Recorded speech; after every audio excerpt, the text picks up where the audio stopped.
సృష్టిలో అన్నిటికంటే వేగంగా ప్రయాణించేది ఏంటి? ఇదో పెద్ద ప్రశ్న, దీనికి నేను సమాధానం చెప్పరా. లైట్ కాదు, అన్నీ క్వశ్చన్ ఇది మర్చిపోయారు మళ్ళీ.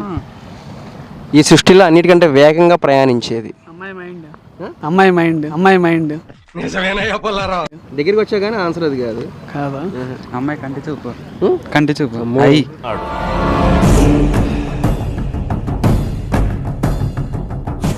కంటి చూపు ఎలా ప్రయాణిస్తుంది బ్రో?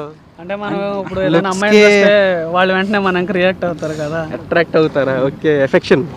అదేంటంటే ఆడవాళ్ళకి చెప్పిన రహస్యం, వాళ్ళు ఎక్కువ ఉంచుకోరు కదా, నెట్వర్క్ ఫాస్ట్ స్ప్రెడ్ అయిపోద్ది. ఈ జియో నెట్వర్క్లు వీటికన్నా మొత్తం. Okay bro, thank you.